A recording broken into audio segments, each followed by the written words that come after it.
G'day everybody, it's Danny from Board Game Sanctuary. Now there's a Euro game that I'd been avoiding for quite some time, and in fact when it first got announced there was huge amount of buzz around it, and it was something that I thought in my brain, yes, I'm definitely going to get it. But then as soon as I saw more photos of the game, I was like, hang on a minute, I think this game is too much. And that game that I'm talking about is Bitoku. Hey Danny, I really love that Euro game we just played. Man, all that thinking has made me hungry. What's for dinner?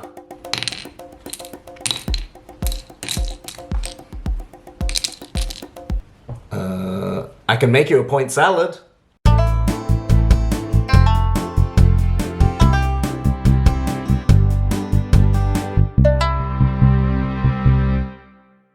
In Bitoku, players take on the role of Japanese spirits as they try to ascend and become the next great spirit of the forest. Inspired by Japanese folklore as well as Studio Ghibli films such as Princess Mononoke, the game is a thematically rich experience of competition and virtue. Bitoku is a game that can be best compared to throwing stones in a pond, trying to make them skip and bounce before eventually plopping to the bottom. Players play yokai spirit cards, which unlock dice, which then launches those dice onto 4 powerful action spaces on the main board, where the pip value is the power or magnitude of that die's action. Each area on the main board provides a different purpose. One area allows players to acquire mosquito and mitamata tiles, another increases your movement, one region allows you to gain resources, and the other allows you to build buildings and place them on the main board. Players are also trying to send their dice across the river to the Hikaru Hills to a more powerful and alluring set of bonuses that include acquiring more yokai cards for their deck, taking Bitoku cards, and following the paths of virtue to gain more points overall. The game is a bit-by-bit, step-by-step effect of dice placement and point gathering. One way I like to describe the flow of this game is that it has multiple choking points. On your board you've got these 3 dice which you're trying to deploy onto the main game board as quickly as you possibly can. By deploying your die onto a particular region, you're blocking out that space for other players. And if you're playing at the 2-player count, there's only 1 space per region. And so I guess prioritizing your die and filling up that spot so that you can take that action means that another player has to kind of wait until you free it up. Then once you move your die across the river, there's competition for 2 spaces on the other side. And once you fill up one or two of those other spaces, the other player has less opportunity to take those extra bonus actions. It's kind of like a funnel effect, isn't it? Where you've got these really big chunky dice and you're just trying to squeeze them through this hole, but they just won't fit. Gathering support from your local forest spirits is about as tricky as getting your friends to play a heavy Euro game on a weeknight. Each time you cross to the Hikaru Hills, you can opt to gain a yokai spirit card in your deck. These yokai spirit cards are high-powered, extra bonusy, and have cool victory points sacrificing conditions that can help your victory points dazzle and shine. Deciding which hill area to go to in each year will depend on which type of spirit you want in your deck. The icons on each yokai card will score you points at the end of the game. If they match the icons on the Iwakura rocks, that is. The deck building is a tense experience, as you'll at most acquire 4 to 5 new yokai cards throughout an entire game. Ever wanted to build a temple or a water shrine? This game takes a leaf out of the Zelda Breath of the Wild as you spend resources to build property that sits snugly underneath the 4 regions. Each time a player places a die in a region, they can opt to visit your little shop and gain the bonus there. It's not all for free though, as the owner of the building gains a bonus every time another player visits it. Think of it as payment for their services, or a favor for being dragged in to learn how to play this very complicated looking game. One of the things I like about the central part of the board is that when you place your die, the pip number on your die determines the magnitude of the action that you're going to take. And depending on your pip number, you'll be able to trigger one of the buildings that are beneath that particular zone, which allows you to draw cards, move on the Kadama track, or even gain victory points as a bonus. However, there's a caveat to that. If someone else owns that particular building in which you want to get a bonus from, they're going to get a bonus as well. So it's like a bonus on top of a bonus that you give other people bonuses. I guess we're all kind of helping each other in this situation, aren't we? When you wander through a pretty forest, the last thought on your mind is getting bitten by mozzies, and boy do you regret leaving that insect repellent in the car. Thankfully, in Bitoku, only getting a mozzie tile won't actually benefit or harm you in any way. In fact, if you find a Mitama spirit tile and infuse it together with the mosquito tile, you'll then see some bonuses come to life. I really enjoy how everything in this game kind of snugly fits together. Throughout the game, you're going to be collecting these little mosquito tiles, which don't really serve you any purpose when they're gathered alone.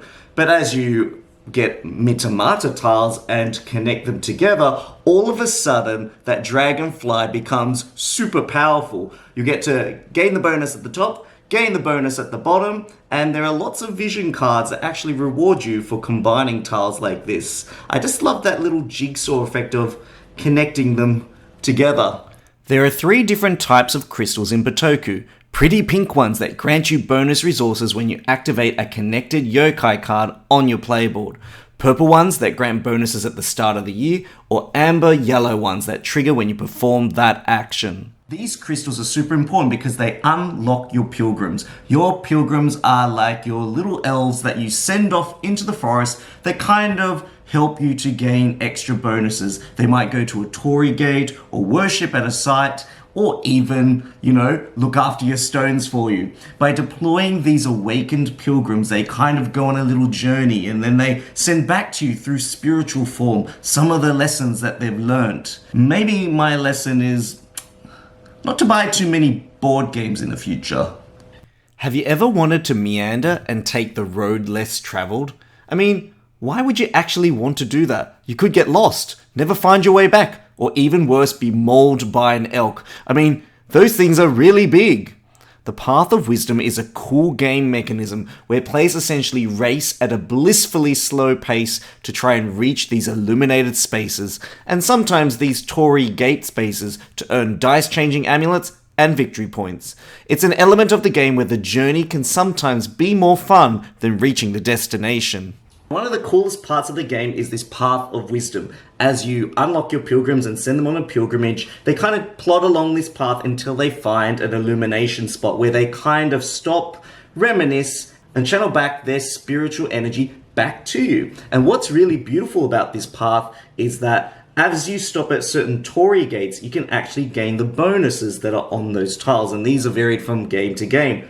Additionally, if you've sent a pilgrim on and it goes to sleep at a particular spot, you'll be able to send your next pilgrim from where that pilgrim left off. It's this cool little piggybacking chain effect that kind of builds and progresses really quickly and exponentially throughout the game. So before you know it, you've crossed each bridge and you've headed to the end of this trail, but you've got to do so before the other players. Bitoku cards feature different creature spirits that you meet along your path to greatness. This path is built actually out of cardboard that are layered and placed at the bottom of your player board.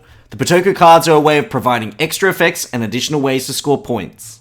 The Bitoku cards are some of the most beautiful cards I've seen in any board game, and I love this mechanism. I love how you place these cards at the bottom of your board and use your movement to kind of meander along, and as you stop at each stop on the Bitoku card, you can gain the immediate victory point value as well as the bonus effect, and that could be getting an extra rock or placing an awakened pilgrim on your rock path, which acts as a multiplier at the end of the game. You might be gaining extra amulets or even that mosquito that you need to complete that little connection. I just love how they add these little nuanced ways of scoring points that really adds to the flavor, but also the cool integrated nature of how the game clocks and ticks and moves along. The cards themselves also serve as a set collection element where if you collect a diverse number of Bitoku cards, you'll also gain a certain number of points at the game's end. Whilst I like this game, I feel like it's missing something. It needs more bits. Have you ever woken up from a long sleep with a vision? A vision that you'll finally get everyone to play that heavy Euro you've been raving about for the past week. Vision cards in Bitoku act like contracts. They award you points for possessing a certain collection of items. They are your goals as a spirit, a way to reward yourself with having lots of different stuff. Be cautious, however, because visions can become thunderstorms if not fulfilled by the end of the game, losing you vital victory points. The vision cards are a really fun way of trying to fulfill contracts in the game. These contracts are going to allow you to move leaps and bounds if you satisfy those conditions.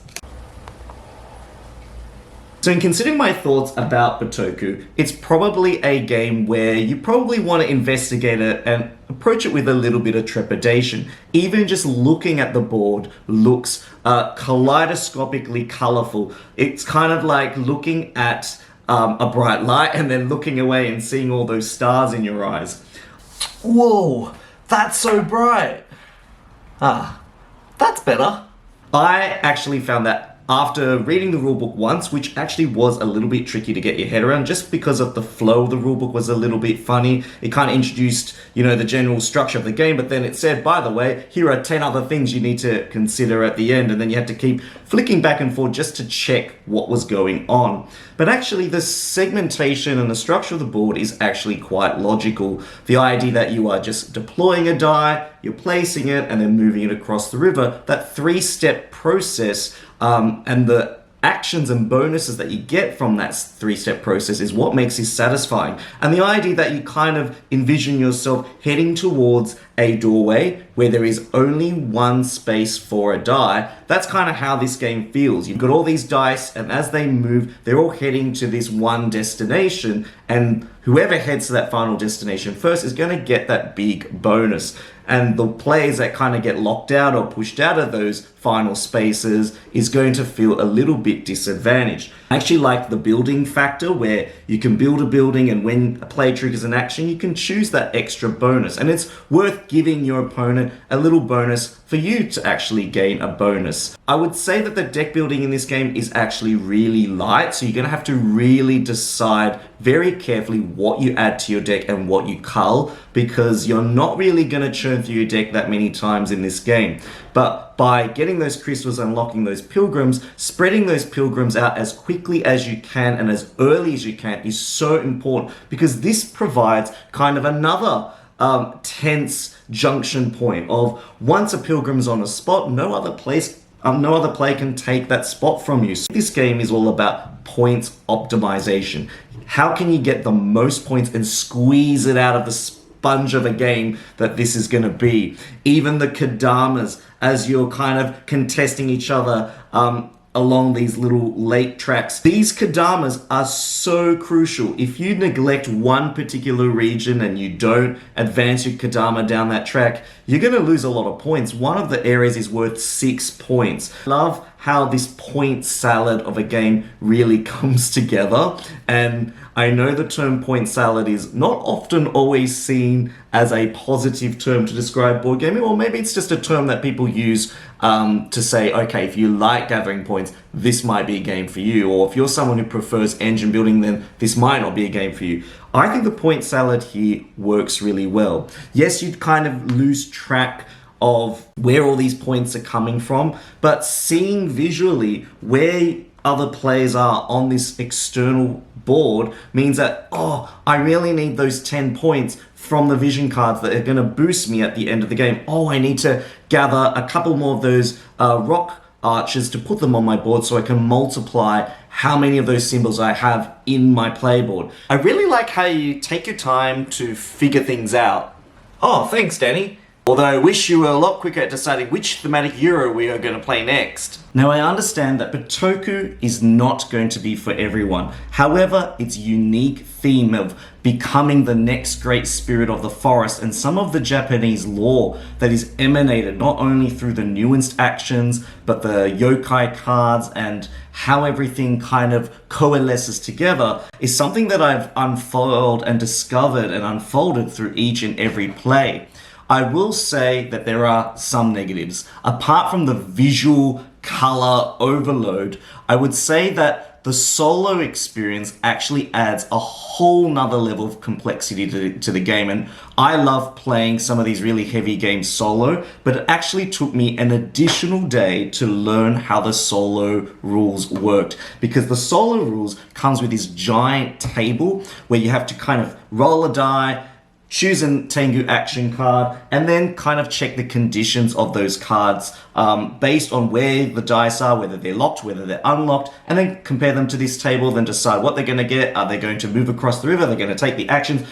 Oh man, I think the actual AI player in the solo mode took 3 times as long as my own actual turn. But in saying that, when you play against Tengu in the solo mode, Tengu really simulates a real player very well. You know, his decisions are quite unpredictable, and he does go for different strategies depending on, you know, which cards are selected and how he removes mosquito tiles and he builds buildings. But the thing I found about the Tengu solo mode was how quickly he accumulates points, how quickly he puts pilgrims on this wisdom path, and before you know it, he's leaping and bounding around this board, beating you on all the Kadama tracks. I found the Tengu character actually really challenging to beat, and out of all the times I've played solo, I've only beat him once by a margin of 5 points. So, any chance we could play this game again? No dice.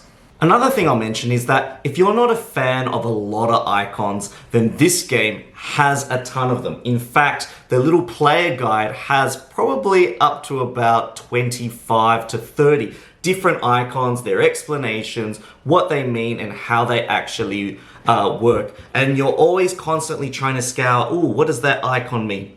According to my calculations, there's approximately 1,000 pieces in this game. That's approximately equivalent to a 1,000 piece jigsaw puzzle. Does it mention anywhere about the 1,000 different rules you have to clarify on BoardGameGeek.com? What are you doing, still looking at me? I also found that the resources weren't as restrictive. I always found that you have plenty of resources to do the things that you want to do, which I particularly liked because it meant that I could focus on drafting the tiles that I wanted in order to get the points that I wanted. So I feel like even though there's 4 different types of resources, it didn't really feel like I had to, you know, really invest in one particular resource to build the buildings that I wanted. I kind of dabbled in everything, but the amulets was something that you definitely have to acquire because they're the ones that are going to change the power of your dice and the value of your dice as you plonk them down on the board. You really want to use like a level 5 die action because it gives you a whole lot, a chunk of material that you're going to place on your board. And what's really funny about this game is that it literally feels like someone's just thrown a lot of pieces into the game, and out the other end comes this beautiful eclectic Euro game with lots of different mechanics mishmashed together. And for some people, that's not going to sit well. Some people prefer more cohesive game design where there are branching parts, but there's a clear mechanism that drives the game. But this is more like you're dabbling in a bento box where some things you might taste and you go, I like that sushi or I like that sashimi, but then I'm going to have a little bit of teriyaki chicken on the side. And this is how this game feels. It's like a bento box in a Euro box on your table. So in considering my final score, I'm going to be giving Bitoku an 8.5 out of 10. And it definitely reminds me of another board game that I own called Iki! It's because Iki is a point salad game as well, where players are moving around the market, and as they stop at different stores, they trigger bonus actions, and those bonus actions then upgrade particular staff members in the stores. These thematic Euros are ones that definitely appeal to my taste. I just love sometimes the finickiness of them, where you get to move little bits and pieces all around, and how this bit gives you that, and that bit gives you this, and how they all connect together. And for some reason, in my brain, solving that puzzle and connecting all those bits together just makes for a very gratifying experience. Thank you once again for joining me for another Board Game Sanctuary video. If you really like this video, please consider becoming a member of my YouTube channel or heading over to my Patreon page. Don't forget to give this video a like and subscribe and support more board game content creators from Down Under. And I look forward to seeing you soon. If you like my videos, definitely check out the other videos on my channel. See you soon. Goodbye.